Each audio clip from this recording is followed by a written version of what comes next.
Hi viewer, please watch, like, share and subscribe our YouTube channel. There is a lot of practice material available on our YouTube channel. Thank you. You will hear a telephone conversation about booking a venue for a private event. You have 30 seconds to look at questions 1 to 10.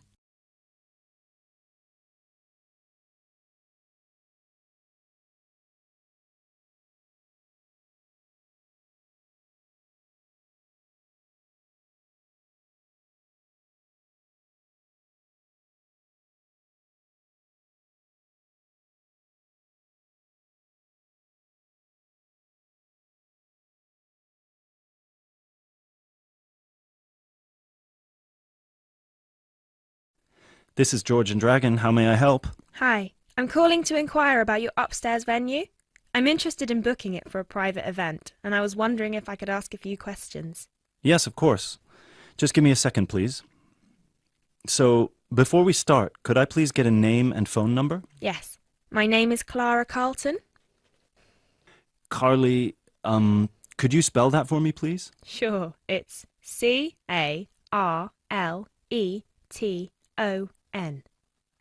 And the phone number? Well, I'm going to give you my work number as I'm booking the venue for a work event. Right. So it's 020-8322-1479. Great. So, what would you like to know? Well, I saw on your website that the price can be from £20 per hour, so I would like to get an exact quote if possible. Well, the price depends on the type of event, the date, and the number of people, and whether we will be providing food as well. Oh, it's for a retirement party for one of my colleagues. Okay.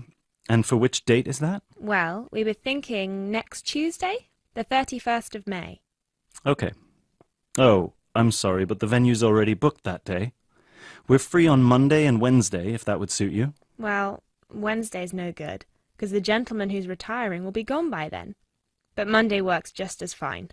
Great. You'll get a cheaper rate for Monday, too. Excellent. And how many people will there be? Well, at the moment it's supposed to be 16, but it might go up to 17. We're waiting for one of our co-workers to confirm whether they'll be available that night or not. The boardroom in the venue only has space for 15 people, I'm afraid. We've got enough standing room for about 15 extra people. Is that all right? Oh, I'm sure it'll be fine. We won't be sitting down much anyway. Would it be possible to provide 2 extra chairs just in case, though? Yes, of course. Great. And finally, will you be needing us to provide food as well? Well, we'll be bringing the cake, but I imagine that yes, we will be ordering some food as well. What are your options for nibbles?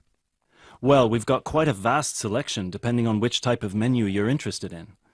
We've got meat-based tapas, as well as some vegetarian and vegan options, and we've also got some sharers. Well, as far as I know, none of us are vegans, so I don't think we'll be needing that. Some meat-based and vegetarian options would be great, though. Would you like me to talk you through them, or...? Well, you do have the menu online, right? Yeah, you can find it on our website. The only thing is that a couple of options have been removed and replaced with new ones, and we haven't had the chance to update it online yet. Okay, let me just pull it up on my screen. Just a second. All right. So, in the meat-based food section, the dishes that have been discontinued are the mini fajitas and the pulled pork bruschetta. Oh, that's a shame. The pulled pork bruschetta looked really nice. Yeah, but we've replaced them with 2 new really popular dishes. We've got a trio of sliders, which is 3 mini burgers, made one each with chicken, beef, and pulled pork, and we've also got ham and cheese croquettes. Oh, that sounds nice. So I'll have 7 of the mini burgers then. I see you've also got vegetarian croquettes. Are they still in the menu? Yeah, we've got the vegetable croquette and the potato croquette. And how many croquettes are there in each dish? The vegetable one is 5, the potato one is 4. Okay, so I'll have 2 of the vegetable croquettes, and I'll also have 2 of the ham and cheese ones, please. Great. Anything else? Well, I don't know. It all looks so nice. What would you recommend? Well, what I would recommend is the simmered squid. It's slow cooked in wine and served with potatoes. I'd also recommend the hummus platters. Our chef actually makes his own hummus, and it's one of our most popular sharers. And of course, all of our salads, especially the Caesar salad. We're famous for them. Right. So I'll go for 5 hummus platters. Or should I get 6? No, you know what? 5 is just fine. I won't be having any of the squid. It sounds lovely, but I'm just not sure how popular it would be with my colleagues. Yeah, fair enough. And finally, 1 Caesar salad and 1 vegetarian, the goat's cheese one. Great. And just for the final question, for how many hours would you be booking the venue? Well, we'd be arriving straight after work, so somewhere around 7 p.m. And I'd expect we'd need it until at least 9 p.m., maybe even 10 p.m., so... So 3 hours? Well, probably. But let's make it 4, just in case. Right. Great. So just give me a minute and I'll get back to you with a quote, all right? Yes, of course. Hi. So I spoke to my manager, and the total with the food and a drink starter for 17 people would come up to £318.95. Okay. But he'd be happy to offer you a 5% discount, which would bring the total down to just £303. And that includes a pint of any beer, a glass of wine, or fizzy drink for each person. Okay. That sounds reasonable enough. Let's go for it. Right. So I would just need a deposit of...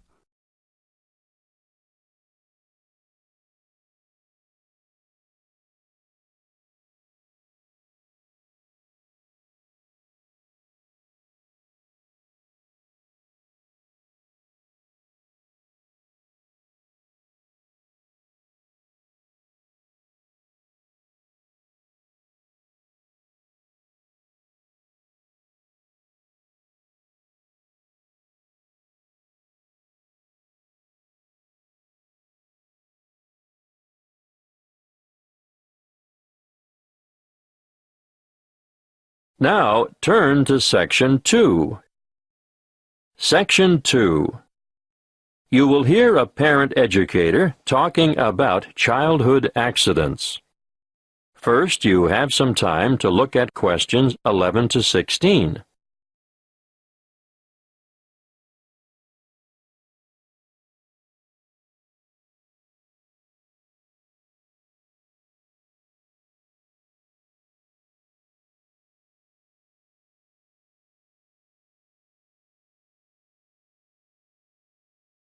Listen carefully and answer questions 11 to 16. I'm sure you are all aware that babies, infants, and children are exposed to an enormous number of potentially serious accidents all the time. Accidents where vehicles are involved are always awful, but particularly so when children are injured. Now, of course, most should never happen, but unfortunately, the casualty lists increase every year. It still surprises me that so many youngsters fall from shopping carts, for example. With small children, however, the highest proportion of accidents will occur inside the house or in the backyard. Many of the risks are obvious, but are often ill-considered, even in well-organized homes. Older children are exposed to a greater number, for they are also open to the hazards of the adult world. This should be kept well in mind by parents. Education is vital. There are some very good television shows which do the job quite well, but children should be educated from the moment they learn to crawl, and so I'd say the best teachers are parents, who can instill safety habits in the responsive minds of their children by constant repetition. In this way, they will gradually learn to avoid the danger zones. Of course, if they go to preschool, there'll be fewer hazards there, but I'm going to cover a few of the important household areas now. Firstly, kitchen hazards. The family kitchen is actually no place for a child, although children may spend a lot of time there with their mothers. All I can say is never leave saucepans on stoves with their handles jutting out. It's easy for little hands to seize hold of them, and adults can even catch themselves on them too. Scalding is a serious issue for grown-ups and children alike. If you are transporting dangerous items about the kitchen, always look to see where children are standing. Hot items are naturally high risk. Cooking with an infant at your feet can be very dangerous. Be careful with sharp and heavy objects as well. And not the least of dangers is treading on the child, or their hands or feet at any rate. Let's move on to poisoning now. An amazing number of household items are potentially lethal to babies but are often carelessly left around. Bleach, drain cleaner, and similar items should be kept out of reach of infants, who have no idea of their risks. And a word of warning here, never reuse juice bottles as containers for lethal fluids, and never leave these items within access of infants. Playground equipment deserves a mention too. Even in the most skillfully designed playground, accidents occur. We all enjoy the seesaws, but do make sure that they are evenly balanced. Personally, I don't understand the attraction of the roundabout.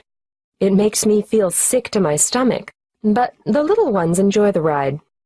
Swings are great fun, but children just don't understand the danger of a swing suddenly coming back and striking a standing child.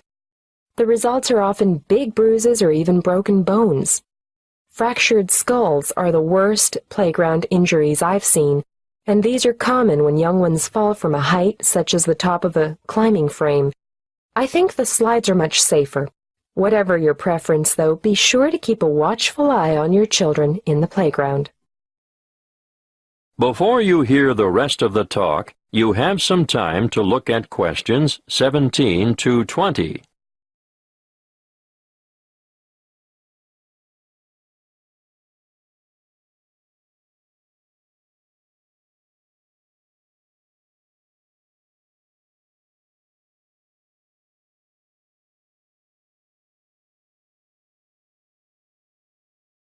Now listen and answer questions 17 to 20. We're up to bath time now. You know that you should never leave a baby alone in a bath, because it's possible for babies to drown in a few centimeters of water. But how many of you have been tempted to go and grab the phone when it rings? My advice to you is to let it ring. And remember when you're filling the bath to put cold water in before the hot to prevent severe scalding, in case baby climbs in before it's ready. Moving on to electrical dangers, first of all, power points. These have a fascination for toddlers, and they'll shove things into the holes like hairpins, nails, screwdrivers, you name it. Points should always be fitted with protective plugs to prevent this. Teach children to respect all electrical appliances because they are all potential hazards. Do I need to mention cigarettes? Unfortunately, I still see parents smoking in spaces where their children have to inhale the cigarette smoke. We all know the dangers of secondhand smoke. But even leaving a packet of cigarettes within reach is dangerous because eating just one cigarette may poison a small child. If quitting the habit is too difficult, please ensure all tobacco products are kept out of reach and smoke outside. Lastly, given our cold winters, I need to warn you about heating systems. Open fires and heaters must be covered by protective devices. Even radiators and other sources of heat, which are attractive to children, can cause a nasty burn on sensitive young skin. Remember, there is never a good time to leave infants by themselves in a room where there is an unprotected source of heat. That is the end of Section 2. You now have half a minute to check your answers.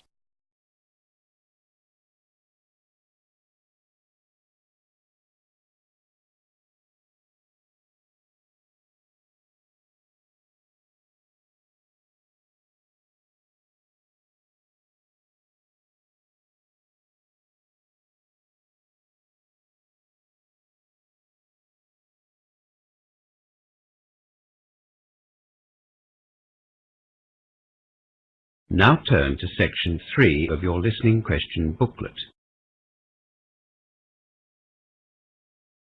Section 3. In this section you will hear two students presenting a tutorial on two Asian countries, Singapore and Malaysia. First, look at questions 21 to 30.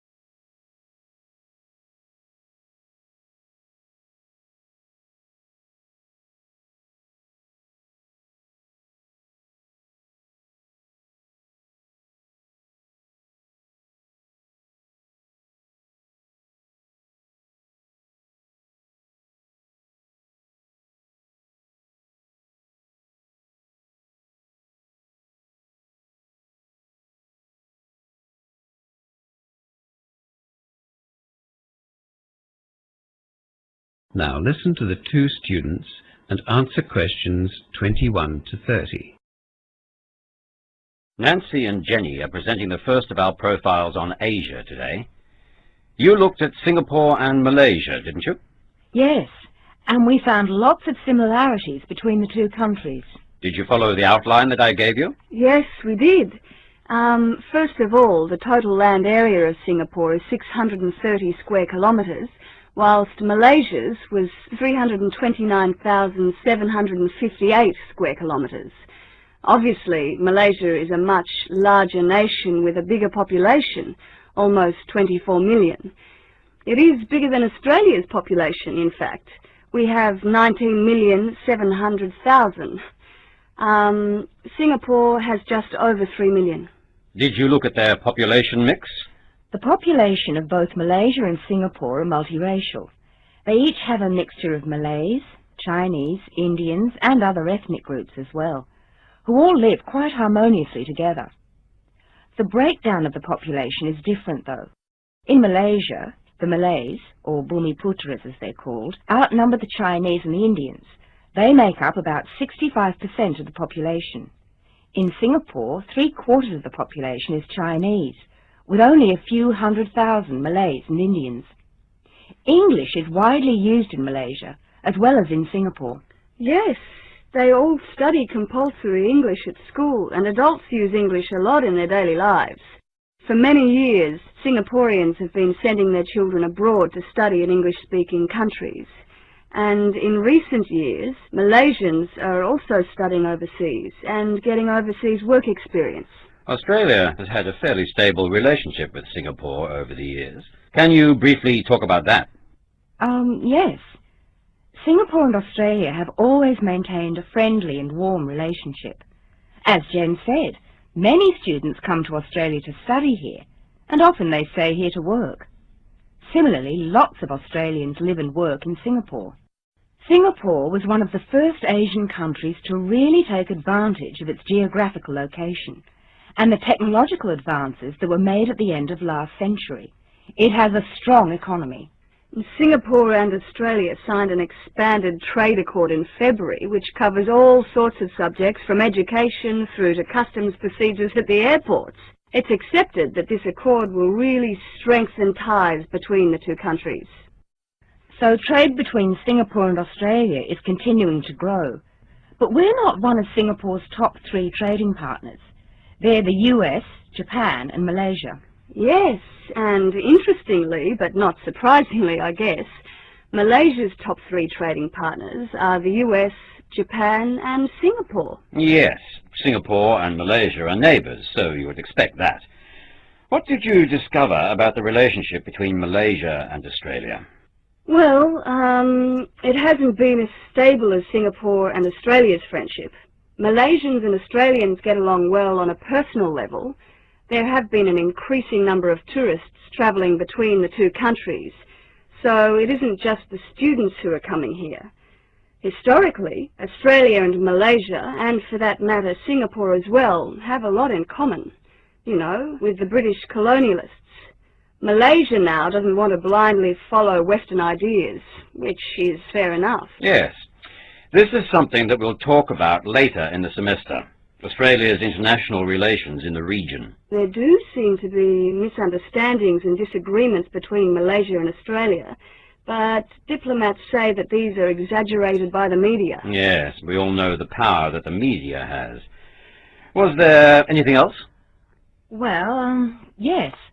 What I found was that Singaporeans are generally regarded as well-educated, well-travelled, knowledgeable. They enjoy a quality of life that is envied in other countries, especially in other Asian countries. The Singaporean government is spending a lot of money on education and technology. Is this going to continue? Did you look at the government's agenda for the future? They're developing a knowledge-based economy. Unlike other Southeast Asian countries, Singapore hasn't been dependent on the production and export of commodities. They intend to be IT-driven, with a highly skilled economy. I see. And how did this differ in Malaysia? Well, the Malaysians are very enterprising people. They're well-educated and highly skilled too. Like the Singaporeans, they've got a strong work ethic. We both felt that of the two countries, Malaysians were much more Asian in their way of thinking, although they seem to mix Eastern and Western traditions easily. This could be one of the reasons that tourism is doing so well in Malaysia. The economy once relied almost solely on the export of raw materials, but that's changed a lot. All the experts say that Malaysia has a huge future. You've obviously enjoyed your research. I'm sure you'll enjoy learning more about the region as we continue on with the other overviews. That is the end of section 3. You now have half a minute to check your answers.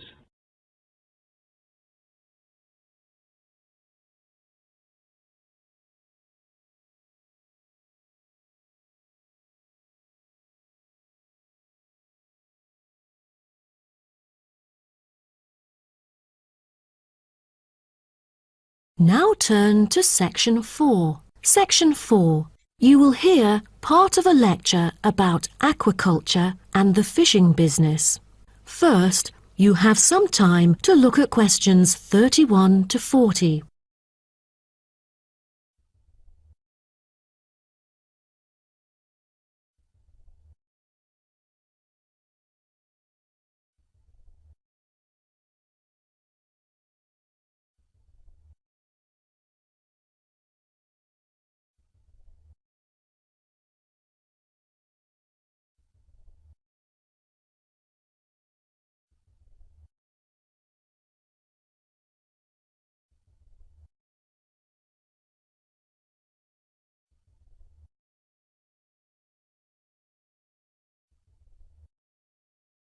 Now, listen carefully and answer questions 31 to 40. So, what I'm going to talk about to you today is something called aquaculture. It has been responsible for the impressive growth in the supply of fish for human consumption.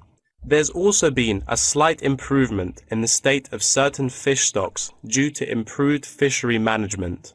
Aquatic food production has transitioned from being primarily based on the capturing of wild fish to the culture of increasing numbers of farmed species. In recent years, a type of genetically modified salmon has been farmed in the New England region, produced by a Massachusetts-based biotech firm. This type of fish is engineered to grow twice as fast as its conventional farm-raised counterpart. As a result, this increases the speed of the local aquaculture industry development, and thus reduces the fishing pressure on wild stock.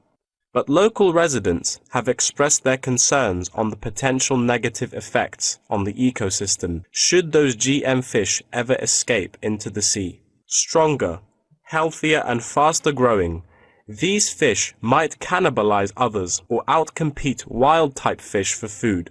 Local decision-makers and regulators have thus pushed forward a number of measures, making it impossible for most GM fish to mate. A small percentage is able to breed only within confined pools. Despite the economic boom of genetically engineered fish, culturing traditional types of fish is still mainstream among fish farmers. Most of them prefer fish with special features, such as tuna. It is a source of high-quality protein with almost no fat. It also contains all essential amino acids required by the body for growth and maintenance of lean muscle tissue. With high nutritional value, this kind of fish will always be popular in the fish market. For the fish farming industry, incidents of fish escaping the farms has been a troubling issue over the years. Due to bad weather, nets that used to hold the fish were often destroyed. Thousands of salmon, worth nearly 220,000 euros, escaped from a fish farm in the Norwegian region in July, raising fear that they would breed with wild fish stocks.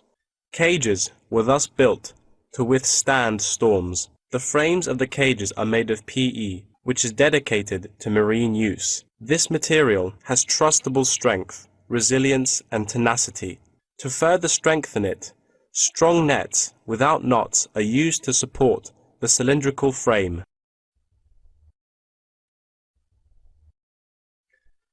A group of small villages on the island of Zanzibar off the coast of East Africa have been trying to develop a local aquaculture industry sustainably.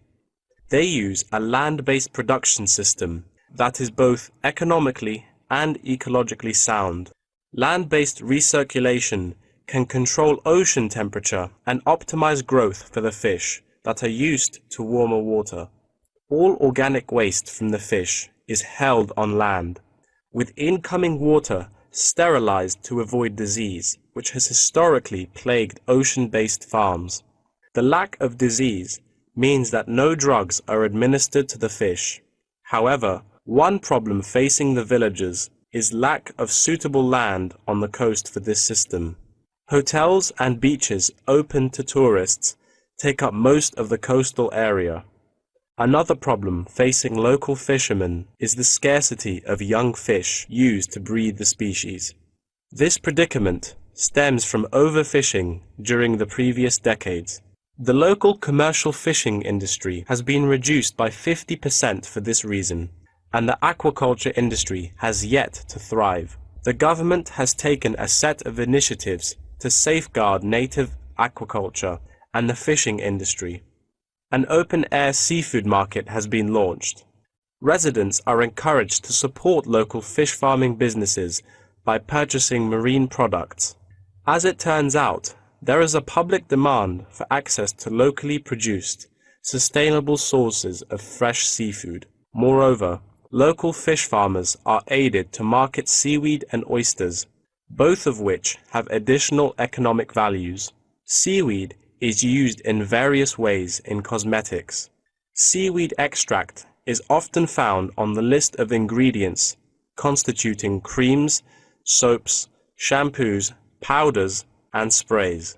It is said to be useful in various ways, including the relief of rheumatic pain and the removal of cellulite.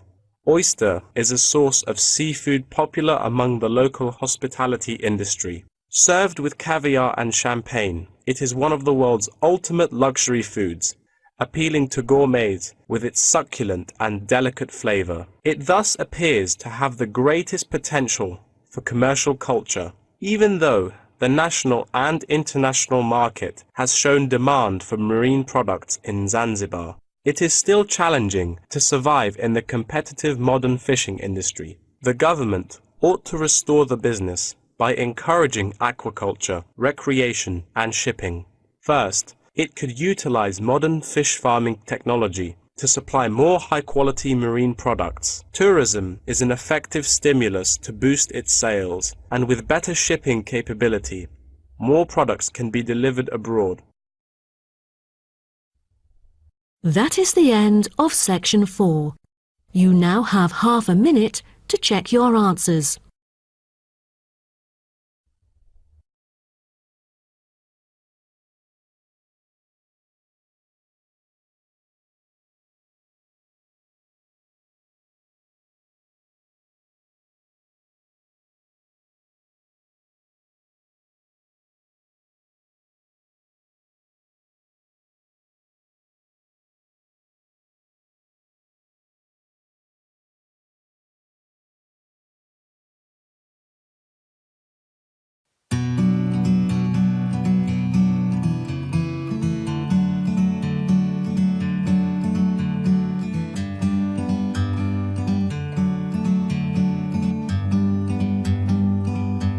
Like a bird on a tree,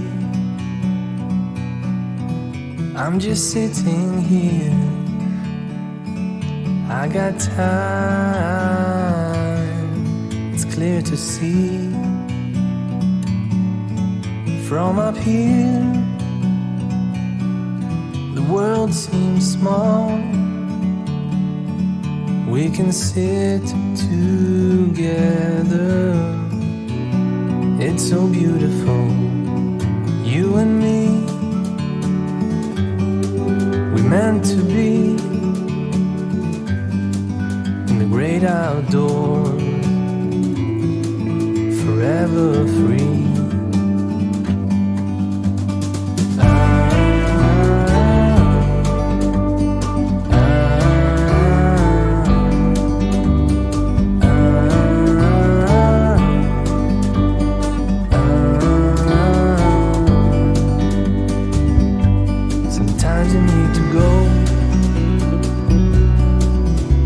take a step back to see the truth around you. From a distance you can tell